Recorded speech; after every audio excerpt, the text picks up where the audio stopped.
Praise the Lord. வாழ்வை வளமாக்கும் தேவ வார்த்தை நீதிமொழிகளின் புஸ்தகம் 17ஆம் அதிகாரம் 13ஆம் வசனம். நன்மைக்கு தீமை செய்கிறவன் எவனோ அவன் வீட்டை விட்டு தீமை நீங்காது. ஆம், நன்மைக்கு தீங்கு செய்வது பேய் குணம், தீங்குக்கு நன்மை செய்வது தெய்வீகமானது மற்றும் கிறிஸ்தவனின் ஒரே தகுதியான குணம் என்று பின்னணியம் சொல்லுகிறது. வேதத்தின் பின்னணியத்தில் 1 சாமுவேல் 19ஆம் அதிகாரம் 4ஆம் வசனம். அப்படியே யோனத்தான் தன் தகப்பனாகிய சவுலோடே தாவீதுக்காக நலமாய் பேசி, ராஜா தம்முடைய அடியானாகிய தாவீதுக்கு விரோதமாய் பாவம் செய்யாதிருப்பீராக. அவன் உமக்கு விரோதமாக பாவம் செய்யவில்லை, அவன் செய்கைகள் உமக்கு மெத்த உபயோகமாயிருக்கிறதே என்று யோனத்தான் சொல்லுகிறான். இந்த யோனத்தான் சவுலுடைய குமாரன், தாவீதினுடைய சிநேகிதன். தாவீதினுடைய நன்மைகள், தன் தகப்பனுக்கு செய்த காரியங்கள் எல்லாவற்றையும் அவன் கண்டு அவன் தாவீதினுடைய பாலிய சிநேகிதன், நெருக்கமான ஒரு நண்பனாக அவன் காணப்பட்டான். தன் தகப்பன் தன்னுடைய நண்பனுக்கு தீங்கு செய்ய நினைக்கிற பொழுது அவன் தகப்பனிடத்தில் பேசுகிறான். அவனாலேயே நாம் அநேக நன்மைகளை பெற்றிருக்கிறோம், அவனுக்கு தீமை செய்வது எப்படி? அவனாலே நமக்கு உபயோகமான காரியம் நடந்திருக்கிறது, நீர் அவனுக்கு இறங்குவீராக என்று தகப்பனிடத்திலே அவன் கேட்கிறதை இங்கே பார்க்கிறோம். சங்கீதம் 35:12 நான் செய்த நன்மைக்கு பதிலாக தீமை செய்கிறார்கள், என் ஆத்துமா திக்கற்று போக பார்க்கிறார்கள் என்று சங்கீதக்காரன் சொல்லுகிறான். ஏனென்று சொன்னால், சங்கீதக்காரன் தாவீது அநேக நன்மைகளை, அநேக இரக்கமுள்ள ஒரு மனிதனாக அவன் வாழ்ந்திருக்கிறான். இன்றைக்கும் இதை கேட்கிற தேவ பிள்ளையே, நீ செய்த நன்மைகளுக்கு, நீ செய்த உதவிகளுக்கு, நீ செய்ததான எல்லா உபகாரங்களுக்காக மனுஷர்கள் உனக்கு விரோதமாக எழும்பி காரியங்களை நடப்பிக்கலாம். நல்லவர்கள் போல் பழகி உனக்கே குழிபறிக்கிறவர்களாக காணப்படலாம். ஆனால் இந்த சூழ்நிலை எல்லாம் வரும். ஏனென்றால் கடைசி நாட்களிலே இப்படிப்பட்ட காரியங்கள் நிகழும். ஆனால் எவன் ஒருவன் தீமை செய்கிறானோ, யாருக்கு தீமை அப்படி என்று சொன்னால், நன்மை செய்தவனுக்கு எவன் ஒருவன் தீமை செய்கிறானோ அவன் வீட்டை விட்டு தீமை நீங்காது என்று தெளிவாய் வேதம் சொல்லுகிறது.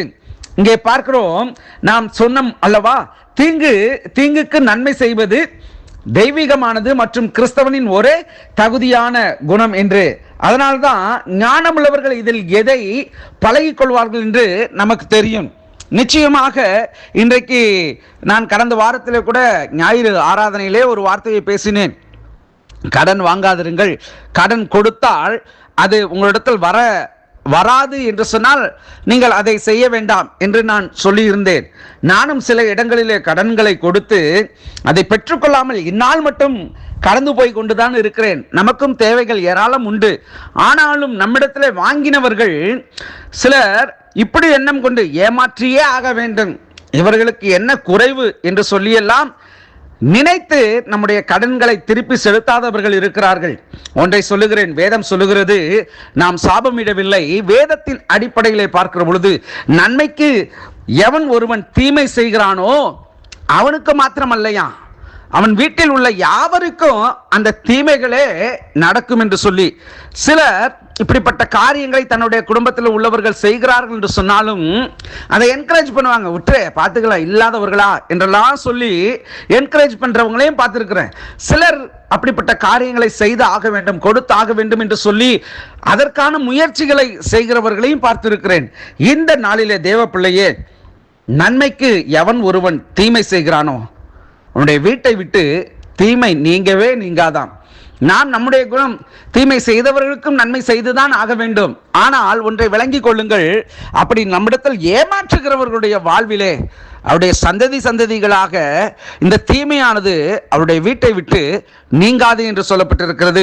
ஒருவேளை உங்களிடத்தில் கடன்பட்டவர்கள் உங்களுடைய கடன்களை செலுத்தாமல், உங்களிடத்திலிருந்து நன்மை பெற்றவர்கள் உங்களுக்கு நன்மை செய்யாமல், உங்களுக்கு விரோதமான காரியங்களையும், உங்களை ஒரு பகைஞரா எண்ணுகிற ஒரு சூழ்நிலையும் அப்படிப்பட்ட ஒரு நிலைகளில் நீங்கள் வாழ்ந்து கொண்டிருப்பீர்கள் என்று சொன்னால் கவலைப்படாதிருங்கள். கர்த்தர் எல்லாவற்றையும் அவர் பார்த்து கொள்ளுகிறவராய் இருக்கிறார்.